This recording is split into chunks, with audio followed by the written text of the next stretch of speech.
We're surrounded by.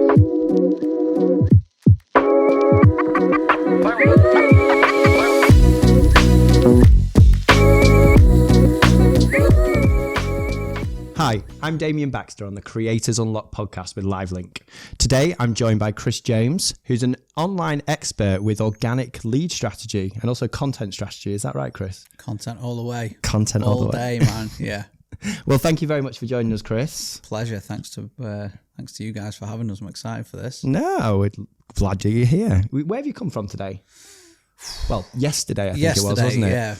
Come down for a few different things, to film a bunch of content and to go to a party that Leah Turner's hosting tonight. Okay. Queen of LinkedIn, and to do this. So came from Macclesfield originally. Okay. And yeah, 6-hour train instead of a 2-hour train. Bit painful, obviously, with all the train strikes and stuff going on. But yeah, we got here in the end. Well, for anyone who's listening to this in, say, July, right now as we record this, it's quite snowy and icy outside. So we've had a bit of a nightmare this morning. Certainly I have. I don't know about you. No, I've got slightly wet feet. We're all good. It sounds like your journey was a little bit worse than ours. It was quite bad, yeah. But no, glad to be here. So Lee Turner, she's got a party on tonight. Yeah. I didn't get an invite. What's going on? I didn't either. I had to pay. Oh, did you? Yeah, we're friends. Okay. Not that good friends, though, apparently. Oh, no, I'm sure you are. What's the party? Is it just a bit of an excuse to have a few drinks, or is it more of a business kind of get together? I don't know, man. I went to the one in the summer, which was in Manchester. Leah, if you're watching this, Manchester's a much more convenient location. But went there, and it was, well, I just drank far too much. As you do. Did you get any business from it as though? I haven't got a clue. Yeah. Maybe. No, it's not sort of one of those events where you're going around pitching and exchanging cards and stuff. It's just, there was dancing, food. It was good. It's good though. I think you're humanizing yourself just by being there and networking though. So I think it's a good thing to it. Yeah, definitely. You establish connections. Yeah. There are people I've never met that I'm already exchanging messages with that I'm going to meet tonight. We're already like half friendly with as well. So yeah, super important. I think so. Yeah. I don't get out enough. I'm stuck in this small room saying things to the camera, basically. Similar to now. Similar to Macclesfield. Yeah, basically. Yeah, okay, cool. How is Macclesfield, by the way? I'm from Preston originally. Macclesfield is good. It's nice and quiet. Somewhat incestuous, some might say, certain areas. Not my street. No, of course not. No, of course not. But yeah, it's good. It's close to the hills. It's close to the city. So cool. Okay, cool. Well, you've recently gone freelance. Is that right? I say recently. When did you go freelance? I don't know if I call it freelance now. But yeah, I quit my job on the 1st of July. Was my first day self-employed. 2022? This year, 2022, yeah. Congratulations. Thanks, man. Yeah, what did that look like then? So you suddenly just decided you're going to quit your job, or did you have proof of concept before you did that? Definitely had proof of concept. Yeah, 100%. So going back to, I don't know, maybe July 21, maybe just after, I started posting content on Instagram and just these carousels. I saw a few people doing carousels, like, I can do that. Took a little bit longer than I thought to sort of perfect it, right? But yeah, I started putting out B2B sales content because that's my background, B2B sales for years. And a couple of people just came to me randomly out of the blue and said, can you help me? I was like, oh, yeah, £80 an hour or something like that. Whilst you were still in your full-time job? Full-time job, yeah. So working at a content agency as well. Amazing job. So I didn't leave because of any like complications or anything like that. It was just, it made sense. But yeah, got a couple of clients, spoke to someone else who was doing the same thing, and they said, you're not charging enough. So the next time I spoke to someone, I was like, it's £2,500 rather than one session for £80. And they paid in full on the call. And that's when I was like, okay, there might be something in this. Yeah. And then, yeah, it progressed from there. So 3rd of Jan, I launched more of a hybrid group and one-on-one course community type program. A few people through the door. Some of them started getting amazing results. And then, yeah, more and more, if the results, client results feed the marketing, feed the content, which again feeds the sales, which feeds the client results. And it's just this never-ending feedback loop, right, when you get the right people in. And now it's just flourishing. So May time, my brother-in-law was killed. And oh, I'm sorry. It was been a tough year, man. But that was like the major catalyst. That day, I got absolutely leathered, drank like a bottle of rum, and just made the decision there and then. I was like, if your life can go like that, you need to do what you want to do. Like he was happy. He was a retired copper, young for a retired copper as well. But I thought if I've got this that I wake up really passionate about, I've got the other job that I like, but doesn't light me up, like, doesn't fulfill me. So that was the day I made the choice. A couple of weeks later, notice went in after I'd had a couple of like behind the scenes conversations. 1st of July, yeah, it was time. And I'm so glad I did it. Do you know, a lot of people, I hope you don't mind me saying, but a lot of people in that scenario would have just crumbled away. So for you to have the guts to go out there and say, do you know what, I ain't going to crumble away. I'm going to make something of this, and I'm actually going to make the most of my life and what I get out of my life. That takes some bottle. So congratulations for that, buddy. Thanks, man. Yeah, no, I think it's the way I'm inclined. So like a few months after that, lost my dad as well, which was a lot more expected. Yeah. I actually thought that's what the phone call was going to be. My sister was ringing me. I thought that's what the call was going to be. And it turns out it wasn't. But I knew that's what my dad would have wanted, for me to just fuck it, just go all in. So, do you mind if that's what your dad did? As a job? Yeah, like... He was a salesman, man. He sold packaging. Did he? Yeah. Interesting tale about my dad, actually. I wasn't there, but he used to sell these triple layered boxes. Quite boring, this is. It gets better. He used to sell these triple layered boxes, right, like best on the market. And he told me he went to one customer as a supplier and said, look, I've got these boxes. And he's like, well, we're fine with our single layered or double layered boxes. Sold these really expensive electrical, really small products, and they were shipping them abroad, so obviously they needed protection. My dad was like, well, can I test something out?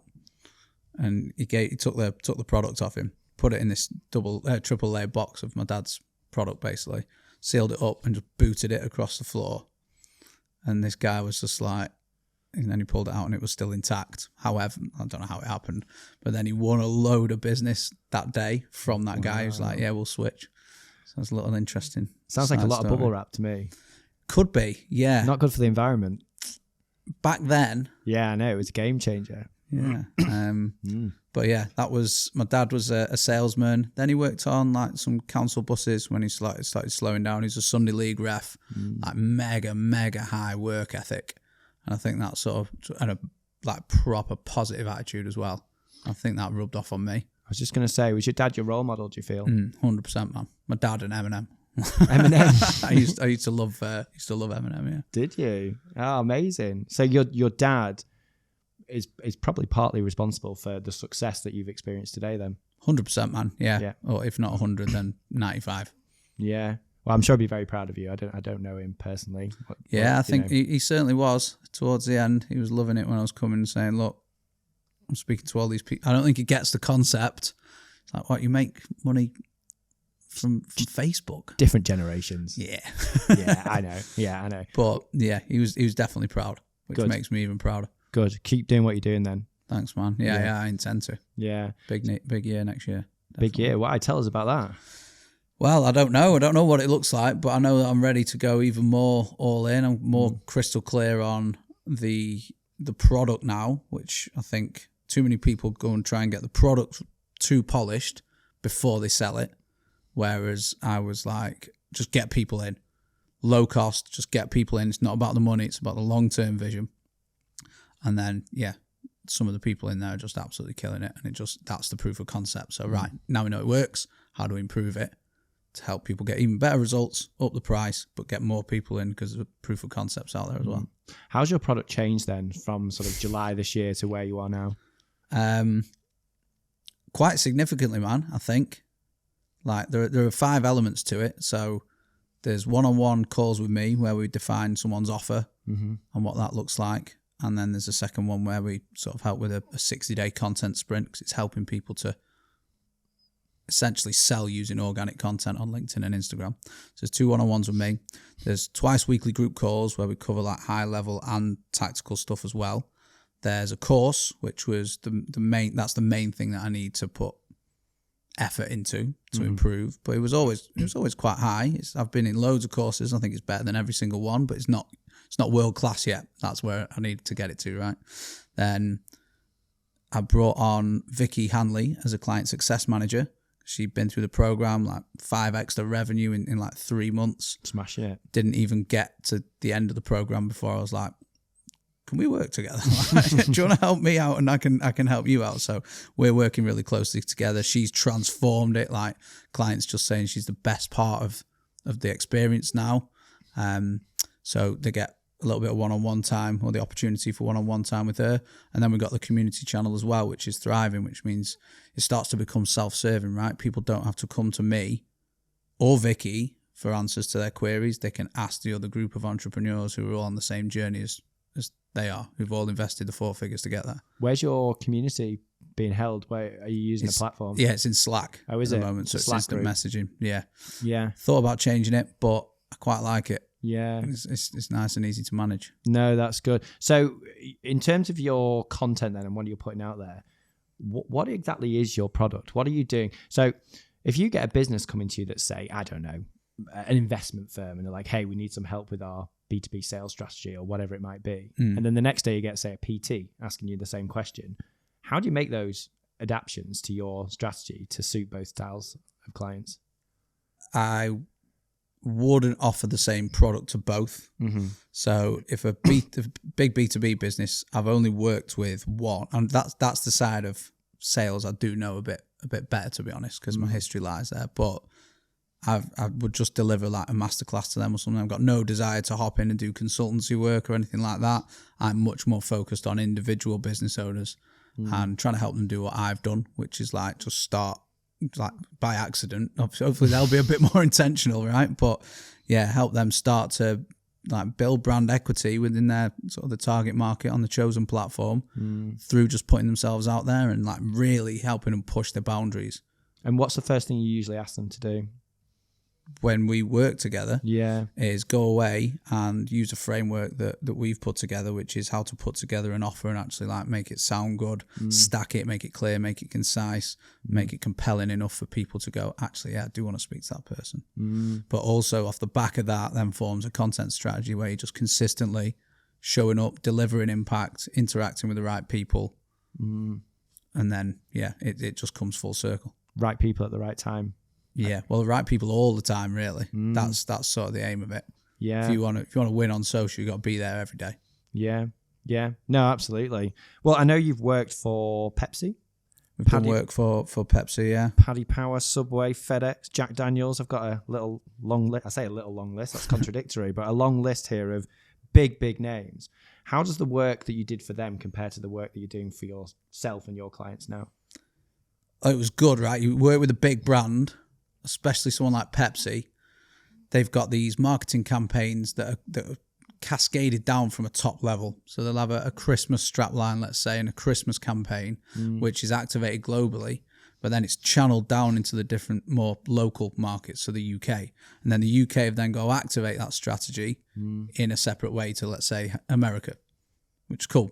So then the UK team will have to reach out and think, right, how can we make this work in the pubs, in the bars, and it's all different audiences. So it's a lot more complex than the stuff that I do for myself now, for example, or help clients with, which is, massive omni-channel versus single or 2 channels. So it's a lot easier, but it made me, because I had sales experience, but I didn't have marketing experience until I worked for this content agency. Got the job by chance through my best mate. Was the only salesperson that actually did any good. The rest all got fired or left. Yeah. So yeah, I stuck with that, and we onboarded loads of amazing clients. Because I just sort of spearheaded sports, booze, gambling, all the Rock and real roll industries. lifestyle. Yeah, Very nice. a lot of them were by accident. We went into like food and drink and hospitality, mainly in sports, and a lot of sports sponsorships are bookmakers, obviously. So yeah, looking at that, where you've got all these different channels compared to single channels, is a bit different, but I think a lot easier. So they've all got these different touch points, and it's understanding how you take someone from not knowing who you are to getting them on a call, if they're the right person, closing them or converting them, then helping make sure that they get amazing results. How do you brand yourself then online? It's on LinkedIn, isn't it, that you're mainly working on at the moment? LinkedIn, you know what, mate? I'm on them all now because I've got people helping me. Yeah, going hard on YouTube in 2023. Main platforms, Instagram and LinkedIn. Where are you making your most money as a direct result of which platform? Say it's equally split, but my audience on Instagram is a lot bigger Is than it? it is on LinkedIn. Yeah. Mm-hmm. Yeah, I reckon it's about 50-50 split. Between Insta and LinkedIn. Is it? I've been on LinkedIn half the time. And what does that look like in terms of a freelancer or a what we call a content creator, influencer, freelancer, Business owner? Definitely not freelancer. Definitely not influencer. God, there's like a misconception with influencer. I feel a lot of people think an influencer is someone that holds their phone up, pouts their lips. Yeah, I agree. Yeah, but it's a person, a person of influence, I guess. Are you influencing people online? I'm bloody trying, aren't I? Yeah. Let's be honest. Are you not an influencer? No. Okay, fine. I don't know. Whatever. I'm not. I've been called a lot worse than any of those. Excuse me. Okay, cool. So it's mainly on 50-50 between LinkedIn and I'd say, you know what, I should really know my numbers a bit better, but I don't have to be that granular about things just yet. And do you find that the business that you're getting on both of those platforms are quite similar, or is it quite different types of business that you're getting, e.g. brand deals versus coaching and hand-holding? I don't actively go out and advertise any services for like brand deals or consultancy or anything like that. I've had one incoming inquiry since I've been doing it. If you really did your research and dug around, you could probably find a link to book in like me to deliver a masterclass for your corporate company. But yeah, my whole the thing that excites me is helping very small business owners. Yeah. Rather than any giants or yeah. big. Don't get me wrong, I'll probably make more money. It's probably more sustainable that way as well. But that's not why I quit my job. No. Well, it's back to what you said before about, utilizing what you have and enjoying life and doing what you want to do, right? So yeah, so absolutely. All right, so at LiveLink, we believe everybody has something they can teach and something that and everyone has something that they want to learn.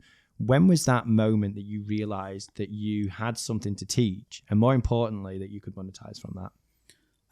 I didn't know I had anything to teach until I was teaching it. I don't think this wasn't planned. Were you winging it? Yeah, 100%. I am every day. And anyone that says they're not is kind of like misleading. I think either misleading themselves or the people that they're selling to. Mm-hmm. No one's got it nailed. No one's got it polished. And I think as small business owners, people try and paint the picture they've got it all. It's all cool and it's crazy. It's absolute madness, mate. Honestly, if you start a business, you're just sitting you've got to do well just to stay sane, because underneath you got the iceberg, all smiling, stuff like that. It's hard work. There's no stillness. You have to try and inject the stillness through doing exercise and getting sleep and stuff like that. Other than that, it's pretty chaotic. But there's a beauty in the chaos as well, I think. Yeah. Do you enjoy that chaos? Some days. Yeah. It's a necessary evil though, isn't it? What else are you going to do? I was speaking to people about this the other day, however far you sort of graduate from where you were, those problems might be fixed. So you level up a bit, but you just inherit a new set of problems. Hey, it's Mel at LiveLink here. We're making it possible for creators and experts to teach anything online. It is the easiest way to monetize your audience. We'll even sort out your video editing and email marketing for you, leaving you to do what you do best, creating. LiveLink.vip, where creators and experts teach. Yeah, no, absolutely. One of the things I wanted to talk to you about actually was where you get your inspiration from. Now, slightly different to maybe your role model, but every day you're posting content. One of the big things you said was, it's not just the right people at the right time, it's the right people all the time. That's tough, man. Every day waking up and thinking, I need to inspire people today with my content one way or another. How do you do that? I have no idea, man, but my brain just can't stop. Really? Yeah. I think I say this to my clients. I was you will get to a point where I've mapped out my channels and my plan, posting frequency and stuff for Q1 of 2023 the other day. It's I've got too much content already made, I think, to service those channels apart from YouTube. It's there's too much. But I think it comes from the reps, man, just doing, and just recognizing that every single task you do through your day is an opportunity for content. Is it all going to be amazing? No, but bits of it will. And you just start, it's all a process, I think, creating content. I feel like I could whip up a script in like 5 minutes for a reel, if not less. And then I'll usually, like the other day I recorded 50 reels in about 2 hours. And there weren't any of this stuff. It was face to cam, straight on, delivering onto the next one. About a minute and a half each one, done. Yeah. And then just get shipped off to the editors. Yeah. How do I do it? I don't know. I'm sorry, I'm like dancing around answering this question. It's, and I hate to just be like say a cliched response, but Please cliche. We love a cliche. It's just experience, I think, and just doing, and also like knowing what people want as to, because most people just try and create content, put something out there for a couple of weeks or whatever, and like maybe not see great results, and then just go, don't work, need to switch, do it with products as well. Like, oh, I'm going to launch something else, this isn't quite working. Like, look at all the really, really successful people. They've stuck with one thing for a really long time. Yeah. One thing, a long time. Too many people trying to diversify. Too many people believe in this passive income like dream that's been painted. There's no, there's no such thing, I believe, as truly passive income. It's got to be managed somewhere. Do you know, we spoke to Jane Kasnika. She was one of our first guests. Absolutely lovely, by the way, Jane, if you're listening, we think you're great. One thing that she said, and I quote, is that I got crickets for months. That's what Jane said. She said she'd post content over and over again that was quite similar to content that she's posting now, but no interaction, no business, nothing. And she got to the point where she felt like quitting. But then one day, I can't quite remember what she said, I'd have to listen to it back, but it just everything started to just sort of fall into place, and she got one client, and then it led to another, and then she got that credibility, and people started to trust her, and people started to see the good work that she was doing. And now she's traveling around the world, working from Bali, Thailand, just smashing it. She's blown up as well recently, right? She got a load of followers off the back of, well, months of work, I'm guessing. But it doesn't surprise me, man. Like, it's not easy at the start. No. Nothing's easy at the start. And most people will hit that thing and go, let's try something else. Yeah. Someone said it to me the other day. Like, I nearly convinced this guy to join the program. He was a perfect fit, but some internal things were sort of holding him back. So he said, can we have another call in 2 days? I want to think about it. Like, yeah, cool.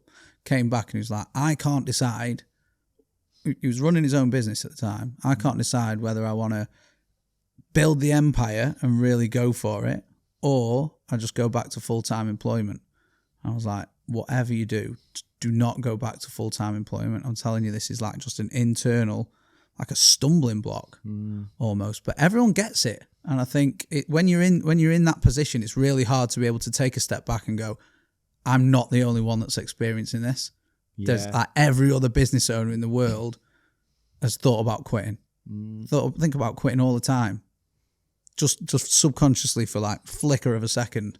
Yeah. But then I think that all comes back to not being clear on what you want or what you really like. And again, I think a lot of people fall victim to that too. Yeah, I mean, we speak to quite a number of guests here, and we've had quite a few from LinkedIn this season, and next season it'll be quite interesting because we're heading over to TikTok.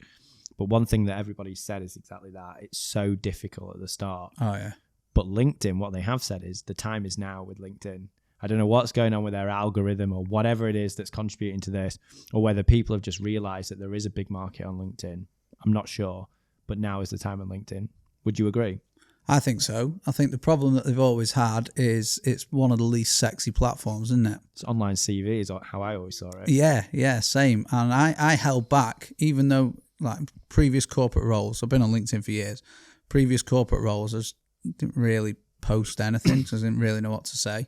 Got into a role at a marketing agency that was creative. It fit the bill for me. I could have posted whatever I wanted, and still the employment, something made me like want to hold back. And I think a lot of people feel like that.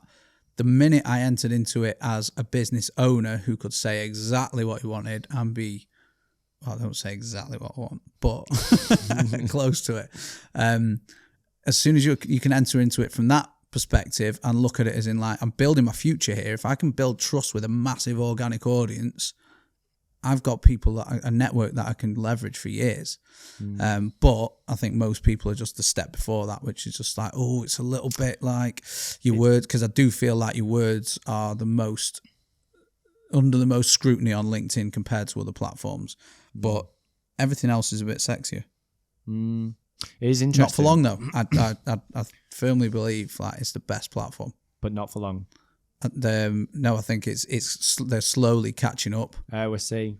Do you feel like LinkedIn is going to have its day and you're going to need to go somewhere else, e.g., dare I say, TikTok? Every platform will have its day. Yeah. I think I platforms guess, are like trends, right? You know, there's a new one. You know, who knows? MySpace might come back. But think about all those old ones, Bebo, whatever else there was, and like, yeah, it just goes with the seasons. I mean, I don't know how much more concise you can get and humanized you can get than short form video. So what's after that? Who knows?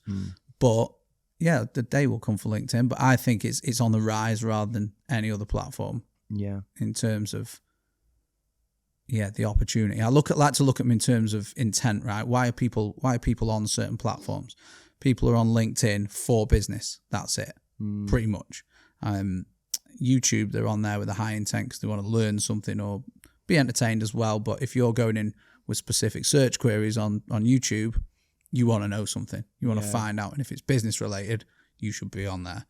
Then I reckon you come down to like Instagram and Facebook. Right at the bottom, TikTok, like the lowest intent platform ever. It's just like no loyal audiences. It's boom, boom, boom, just scrolling through. Will you see me on there? Yeah, I'm already on there, but I don't touch it. My VA reposts all my IG reels on there. I've got like 700 followers, man. I'm kind of a big deal on there now. But yeah, it's a necessary evil. Like, why not be on there? So you are on TikTok. You've got 700 followers. Most of your business is coming from LinkedIn and Instagram. Yeah. Do you think there will ever become a day where you need to get on TikTok because the likes of LinkedIn or Instagram just aren't cutting it anymore? And are you prepared for that day? I don't think the content that I want to make sits well on that platform. Okay. Because I don't dance and do things. I don't know. I don't know enough about it, I've got to admit. But what I've seen, I'm not a big fan of. Yeah. Certainly from the way I want to take my brand. And I even think some of the videos that I make fail on Instagram as well, because I want to give knowledge out there. And a lot of it, they just want these 7 to 15 second clips. So I'm working on something to combat that, but I'm not willing to compromise the content quality in order to fit in with what I just see as a trend.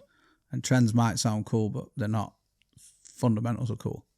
Is that because you've got a personal brand and you feel like it's not suited to TikTok? As from what I can see, yeah. I mean, so it's working slowly. Like my VA's posting these reels and they're gaining a little bit of traction. Yeah. So why are you in the business? Is it to make money or is it way more than that? Oh, money, yeah, but a lot more as well. Yeah. Like personal fulfillment. And I firmly believe, like, I see so many people in jobs, like, as sad as it sounds, like failing at life and like being happy failing in a way. I think a lot of people are living to like 20% of the potential. And I feel like everyone's got this expertise in there somewhere that other people can learn from, no matter how far or less advanced you are in your journey. You can teach something to someone.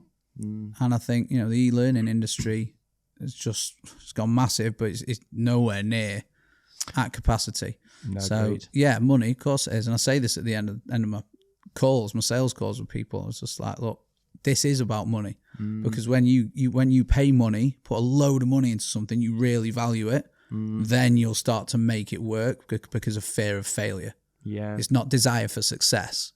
It's fear of failure. And that drove me a lot. It's interesting because I speak about LiveLink. One of the things that we genuinely believe in is exactly that e-learning and learning just generally is massively on the rise. And I think the pandemic and COVID seriously heightened that because people had no choice but to go online with pretty much everything that they were doing. So it was a great opportunity. Even schools, by the way, even schools went online. Teachers who had some of them never picked up a computer in their lives, like, some teachers and teachers' assistants, but they just had to adapt. And we've had investment at LiveLink through Google Nice. Twitter's co-founder, Biz Stone. So I can tell you what, there's proof there. You know, these guys really believe in it as well. So Yeah, they're not stupid, are they? If they're throwing money around at something. that's it. Yeah, exactly that. So I do think there's a market, and I think it will continue for quite some time. In fact, if anything, we're not even scratching the surface just yet. So keep doing what you're doing. Yeah, thanks, man. Fully intend to. So I'm going to just hone this in a little bit. Content strategy. We talk about this a lot. What even is a content strategy? Is it for anyone that doesn't know? Is it just a case of posting every day and seeing what happens? Like, what does that mean? Well, I think a lot of people get strategy and tactics confused.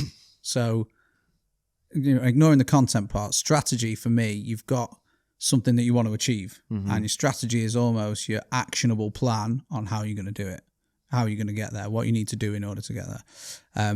The tactics are like sort of cascaded down from that, and it's just like exactly what we're going to do day to day in order to line up with the strategy. So from a content perspective, it's like, how am I going to use this medium content in order to help me reach whatever my goal is? And for some people, that's a business objective, might be a social media objective, might be a brand objective. Most of the time it's business, i.e. money, that's it. Might be a personal objective though too. So it's how do you put out content on a consistent basis that is tied to an end goal for me. Other people, like loads of people define it differently, but I think some creators will go in like, oh, steal my hashtag strategy or whatever, and like I see that, I'm just like... Don't make me laugh, I'll keep coughing again. Sorry, No, I'm joking, it's fine. No, it's very interesting because I speak to a lot of people and they say, I've got a great content strategy. I'll say, oh, great, what is it? And the answer is usually to post every day. Just going to post every day. So, well, what are you going to post? Who are you trying to target? And like, what do you want to get out of those posts? And usually that's where they stumble and they don't quite know the answer to that. And I think once you get the answer to that and once you figure that out, you're probably in a very similar position to what you're in, where you can then utilize that information and optimize with that. Yeah, I would not call that a strategy at all, but it's a good starting point. I'm going to post every day because you're already ahead of like 90% of people just by showing up consistently. But yeah, you're right. For me, it always ties back, as I was saying, to objective. And then I work on this. What I'm trying to be really clever with YouTube is after the objective, I'm looking at the CTA. So what am I trying to get people to do after that? And does the CTA tie in with the objective? Then it's things like format, frequency. How do we apply the messaging? You know, is it problem orientated? Is it just value delivery? Yeah. Are you just trying to get engagement? You know, what is it? That kind of thing. But again, we start talking about things like that. That's almost getting a bit more into the tactical side of things. Strategy, really overarching. Yeah. So one of the final questions from me then, who's one of the most successful people that you have helped / worked with, and why has it been so successful? Depends how you define success, because I've worked with people who've seen really, really good financial success, but I've also seen people come through and which is arguably much more important, just change into a completely different person. Yeah, and so let's use that person as an example. So the person that's changed into a different person, was that their goal when they set out? Were they just at their wit's end and they felt like they needed to just change their life because their mental health was taking a battering, or was their goal financial and they just ended up going down this other route instead? I think it was a mix. Like I'm trying to generalize because it's happened a few times rather than just picking one person out in particular. But yeah, I think people come to work with me because they want money, but because they feel stuck. I think I like to make myself quite accessible and relatable to many people as well. And, you know, ultimately, why do you work with someone who does what I do? It's because you want at least one piece of what they've got already. So I think it's a real mix. I think people come in based off the strength of the content, really. I think, like, I know how to make good content and I can help other people do the same. Yeah. But yeah, I think ultimately it's a financial thing. So a bit of a mix. What's been the most difficult moment of your self-employed career, content creator career? so far? Well, it's been different stages of problems, like I said before, man. Like quitting the job, sat like around here for a while. Dead weight. It was hot, like before I actually had the conversation. 3 months it was on my mind. I was like here as well, just feel it in the gut. Just scared of that transition? I don't know what it was. I've got a lot of friends in that business, for people I was friends with before, good friends I made whilst I was there, feeling like I'm going to be letting people down. You know, I'd been asked to be potentially a shareholder, like a proper shareholder and director in the business. That had been kind of floated around, and I wanted that because I believe in the business. There's great people in there, and yeah, that was one of the toughest things. Then you move up slightly, and the growth that we've seen this year has just been insane. So it's like adjusting to that again, new set of problems. It's not like the original, oh no, where do I get clients? It's almost like, what do we do with all these clients to make sure that the experience is good? And then kind of getting out of that phase now, I feel like that's dialed in. Now it's how do we scale it without me working longer hours? So how do I use time even more effectively? And I had a call with some guy who does what I do, but he's making 2-3 mil a year. Slightly different model, but he the first thing that he said after he said, we can get you to 100 grand a month, like with a few decisions. I was like, okay, go on then. Ears are open. Yeah. He said, show me your calendar. Share your screen and show me your calendar. And I was like, I didn't question it. I did it. And then he was like, why are you doing that? What's that? Tell me more about that. You don't need to do that. Prioritization. Just, yeah, cut things in half, delegate, outsource, automate, whatever it is, so you can focus on what your actual strengths are. So for this scaling opportunity that sounds like you've got right now, are you excited, anxious, nervous? How you feeling? All of it, man. I'm an overthinker. I'm a bit of a perfectionist. There is pressure. I'm trying to alleviate that because I don't even know if I want to scale. But I don't want that. Maybe I don't want that next set of problems because it's just the stress will mount with that kind of thing as well. And ultimately, proper scaling probably means a lot of money on ads. And it doesn't fit in with what I'm trying to help people with, which is all organic. Yeah. I've never really done that. I've boosted like 2 reels on Instagram in my life. That's it. 40 quid. Yeah. But who knows? Like, it's not a question of I really want to do it. It's a question of why not? Like, let's just try it. Same as the whole reason we're sat here. The same reason the business is like was made. It's like, why not? Some good content for you here today. I hope so, man. Yeah. For us too. Can I get a copy of it? Yeah, of course you can. As long as you co-market with me, that's fine. We can do that. Yeah.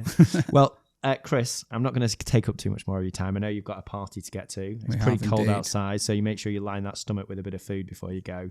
Thank you so much for joining us. It's been an absolute pleasure. And I'm going to just have a little hunch here, and I think that I'm going to see you scale next year. But you heard it here first. That's what I suspect you will do. I don't think you'll be able to resist it, but let's see. I'm inclined to agree. Pleasure, man. Thanks. Thanks for having us on. Take care. Enjoyed it.